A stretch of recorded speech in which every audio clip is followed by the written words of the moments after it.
What's up, people of the gaming communities? It's that time of the year where us gaming nerds unite in one building to look at the following games from the big three companies and some small Dell companies and Ubisoft, EA, and all that. Where we hear Sony, Microsoft, and the beloved Nintendo, who everybody seems to hate all of a sudden, announce some of their big games, new consoles, and some social media activities. It is time for E3 once again. And I know all of us have sat down, watched E3, been amazed, been disappointed. And I gotta say, this E3 was really lacking this year, but overall, some of the games that were announced this year were actually pretty good. There was only a set number of titles that I'm myself are looking forward to. And in this recap, I'll go over some of the games that I'm actually looking forward to. With the games that being announced this year, which nothing but shooters and relatively speaking, two big announcements that just made me almost piss my pants when I heard about it. I am excited for this holiday season. Not too much excited for Nintendo since I have to wait a little bit longer, but hey, I'm a very patient person. So let's kick off this recap, and I think I should start off with the other Microsoft, which I think is going to die soon, but we'll save on that a little bit later. Microsoft kicked off with a couple of big name games, which I was actually kind of surprised to hear about, but I sure they would. I just knew that they were going to make one in development. So they, what piqued my interest was Killer Instinct that was being announced, and boy, am I excited to hear about this game. I haven't played this game since the Super Nintendo era. And when Microsoft announced this, I was just actually pretty happy to hear about this. But when I started seeing the gameplay footage, it really reminded me of a bad, generic Street Fighter looking game. It just doesn't even have that Super Nintendo appeal anymore. But I probably might check it out in the future if I buy Xbox One. The next game that I heard about was Titanfall, which is a first-person shooter, and really another game that did not pique my interest. I'm not into first-person shooters, but this one game is basically reminded me of Crisis a bit. Giant robots being able to jump through the air, futuristic looks. It's another game that really did not pique my interest as I'm not into first person shooters. But a first person shooter that did pique my interest, Battlefield 4. Now this game, wow. This game looked amazing that they showed. They showed off the multiplayer. And I gotta say that commander thing is kind of stupid. I love that the new high tech. I like the graphics of this game, and the multiplayer looked amazing as they were showcasing it. Going through the buildings, the helicopters just blowing up the buildings, how buildings can fall, the big skyscraper buildings, and man, I was just amazed at what this game was just turning out to be. They also show some of the single player action, which all too much didn't really impress me because you can't really go off a 2 minute trailer and deem the story good. So I'm hoping the story is good. I like the other Battlefield stories, but not many people would love to see that. But one thing I do play Battlefield for is for the multiplayer, and that is looking fantastic. I thought they couldn't even top Battlefield 3's multiplayer, but they sure are doing a good job at it, and I'm very excited to go when I get the chance to play this game. Another game that they launched exclusively for Xbox is Dead Rising 3. Yes, out of the hands of Chuck and out of the hands of Frank, we enter a new character whose name I just actually forgot. Oh well, that's what we have the internet for. But they showcased the game. The graphics were awesome. The gameplay looked at a bit so. I mean, they showed you crafting together special items, running through zombies. Zombies can now are a threat even when you're driving a car. And then they showed you buying something and nuking the whole entire place. It's coming exclusive to Xbox One, but let me move on to another game about somebody walking through the desert. This was a big surprise to me, but as soon as the cloth came off, all my excitement just fell off. We now get announced a new Halo game for 2014 or 15 or whatever, but I'm not excited for Halo. I've quit after Halo 2, so I'm just gonna skip this. We also heard that Minecraft is coming. The Witcher Wild Hunt is also coming, and a new game from the Planet vs Zombie games, Garden Warfare, which is trying to be Modern Warfare, and I think it's gonna be really bad.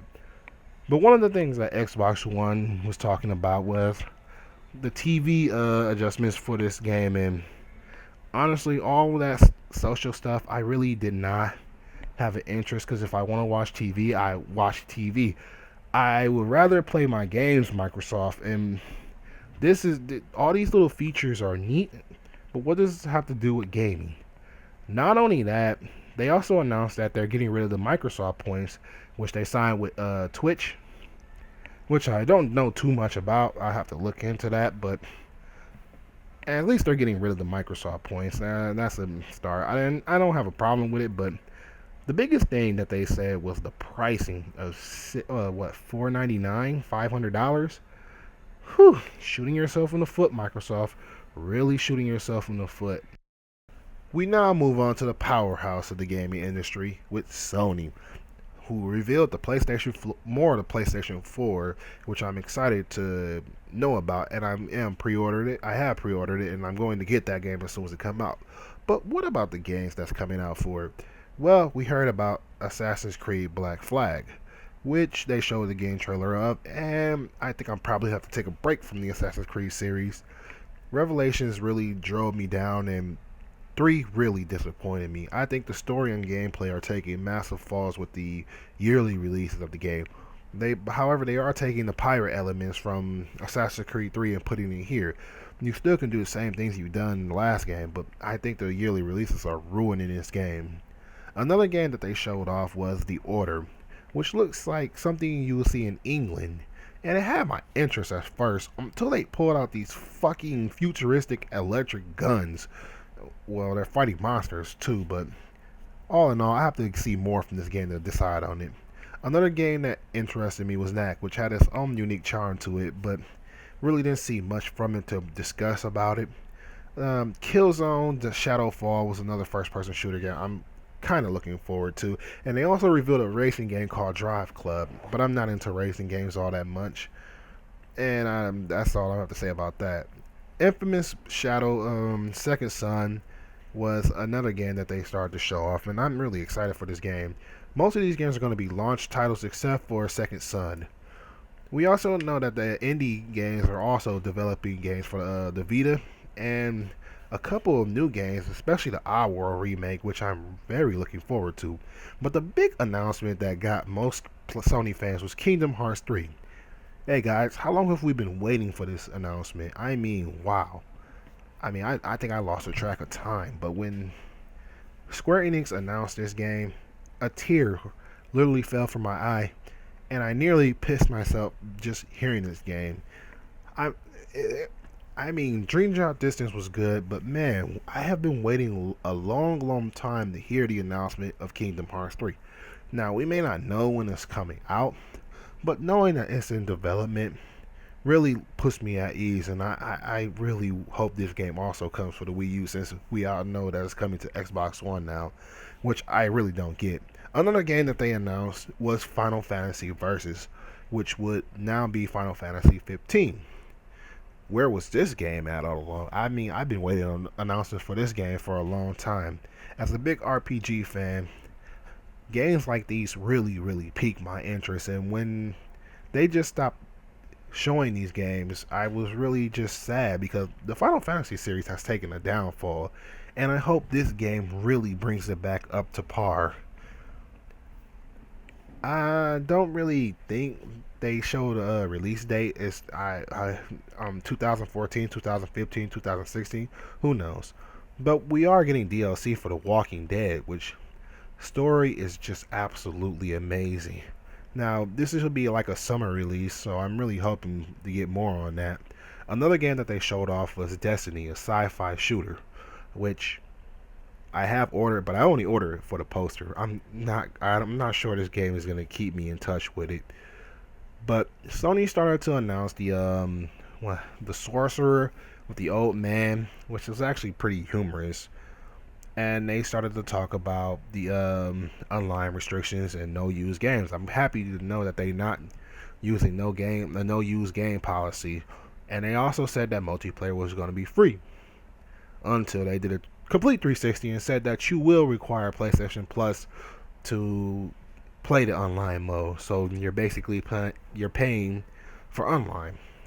I don't have a problem with this. I am a PlayStation Plus member, but come on now, Sony, don't force stuff like that on us. The hardware is good. The games also look good, although there's a couple of good launch titles. But all in all, the biggest thing that got me was the price of $3.99, which is a very good price for this game. Don't overprice it like you did the PlayStation 3, which I had to wait 3 years to get, and borrowing on my friend's game to play Metal Gear Solid and Uncharted. But all in all, I'm very excited for the PlayStation 4, and I can't wait till it comes out. But to the company that I was looking forward to seeing, Nintendo, which was doing little things differently. They didn't have a press conference. Instead, they were doing it by Nintendo Direct, which kind of bummed me out because, seriously, you can't have a Nintendo at E3 without showing this guy. I mean, man, I love Mr. Iwata and the Nintendo Direct. The Nintendo Direct was alright for me, and I do love Mr. Iwata very, very much, but come on, who cannot resist that smile? With him not being there, there was just lack to it. But anyway, on to the Pokemon X and Pokemon Y, which we got announced. They introduced a new city and a new Pokemon type as fairy type, changing some old Pokemon, which is effective against dragon types, and kind of bummed out that they changed my Grenadile, who's one of my favorite psychic Pokemons and always in my lineup. They also added a new feature, you be able to pet your Pokemon, which sounds weird, but we'll do this in October. Platinum Games also announced Bayonetta 2, which looks fantastic, by the way. I really am loving the art style to this game. And they kept all the sexual humor from the last game, but I'm hoping that the story is more engaging than last game. The gameplay looks fantastic. We're getting a little bit of the same from the first game, which I'm hoping they expand more on, but we'll have to see more from this game later on. But another game that they announced was Mario Kart 8, which I am very looking forward to. I mean, I still have Mario Kart 7 and I can't get enough of it, but Mario Kart 8 looks absolutely fantastic. I mean, in HD, wow. Plus they added magnets and we're going to be driving upside down. Whew, I can't wait to race against the world for the first time. But onto a game that they didn't really announce, but I did play at Best Buy as a demo, is Sonic Lost Worlds. And I know that this game probably was underappreciated. I mean, Sonic has been taking a big of a turn, but man, Sonic Lost Worlds looking like a turning point, and I am just loving this game. I cannot wait for this game to release. But on to a big mysterious game in Monolost, which I did not get the title of, but looking at this game, it's actually looking pretty well. I mean, giant robots, RPG elements. I can't wait till this game releases. I'm gonna have to look more into it, but I am looking forward to it. On to Retro Studios, which was developing a nice game. Everybody was expecting a big Metroid game, but everybody was disappointed as we got a new Donkey Kong game, which I'm not disappointed in. I mean, I love Donkey Kong Country Returns, and Donkey Kong Tropical Freeze looks absolutely amazing. The gameplay is great. They brought back the swimming levels, which I know some people might not like, but I am looking forward to it. The graphics, great. The gameplay style looks absolutely amazing, and the rotating cameras.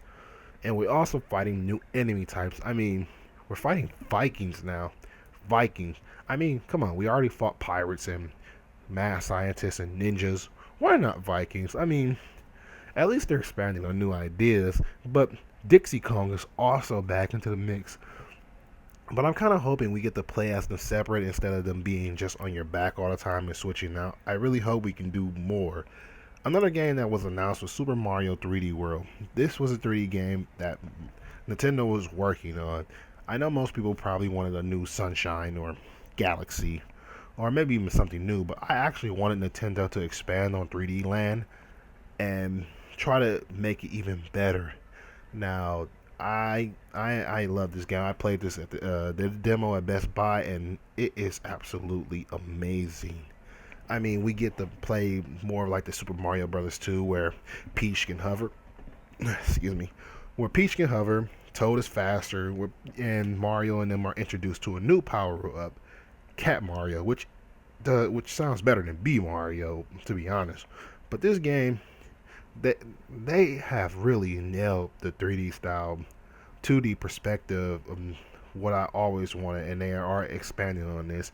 And I can't wait for the holiday season to play this game. I know a lot of you are disappointed, but who cares when we get Smash Brothers? Yes, Smash Brothers is finally coming to the Wii U next year, and we also get three new character announcements. The Villager is also coming to Smash Brothers with his unique abilities. Now, I don't think I play Animal Crossing, so I don't know too much about him, but Mega Man, whew, how many of us wanted him into the fry? We've been wanting him for a long, long time, and they do not disappoint. He brings all his Mega Buster moves, all the abilities he got from the Robot Masters, and another character who actually I got a laugh out of was the Wii Fit trainer, where Mario, Kirby, and Zelda were doing Link were doing yoga, and she seems to be like a decent character, but I don't know if I'm gonna use her. But we'll know more about Super Smash Bros. In 2014, and I can't wait to play this game and destroy you guys online. But overall, the announcements from the for the Wii U were very limited. We also get Wii Party U and Wii Fit U, which comes out later. But the announcements for the Wii U were very underwhelming. I mean, I was kind of expecting a little more, but not too much was announced. But I'm happy with the lineups that's coming out for this winter. And I can't believe I'm saying this, but I am waiting. I hope winter comes really, really quick so I can get these games. Sonic Lost World, Super Mario 3D World, Donkey Kong, and get more updates on Smash Bros. But Nintendo was about to show a Zelda game, but they drew back on it. But that's why we got Nintendo Direct. We're going to be hearing a lot more from Nintendo and Nintendo Directs in the upcoming year, so be patient, Nintendo fans. I know I am. But overall, E3 this year was a little bit underwhelming. And I know a lot of people might say, oh, they were showing new consoles. No, this E3 was just a little bit of a failure. It was nowhere near as intense as E3 from last year, where last year's E3 was amazing. This year, it just fell short of good. I mean, it was decent. Some of the game announcements that they had were just not that good. I mean, I'm getting sick and tired of all these first-person shooters. And Nintendo is delivering some good games, but I'm kind of wanting some new IPs here. I want some fresh ideas from Nintendo. Sony had a couple of groundbreakers. It was only Kingdom Hearts and Final Fantasy 15 that got my interest in Sony. And I am looking forward to the PlayStation 4, but as I stated before, again, this E3 was very lacking, but I did enjoy some of the games that were announced. All in all, it was good. It really was, well, decent anyway, but it was a good show, and I enjoyed some of the demos that I played at Best Buy. But what are your thoughts for this year's E3? What did you think of it? I mean, next year I am going to the E3. I'm saving up for next year's, but I'm hoping it's going to be much better than this year's E3. And before I sign off, I know I missed some games like EA, but I didn't really care for the sports games. 2K, I mean, live looked at Madden. I don't play it. My brother will buy it, so I'll probably have to see it from there. FIFA, don't really play baseball. Don't really care much for the sports games, but I am really excited for Metal Gear Solid 5, which looks absolutely great. But this E3, again, a little bit underwhelming. I hope they do much better next year, but what are your thoughts on this E3? How did you think they did?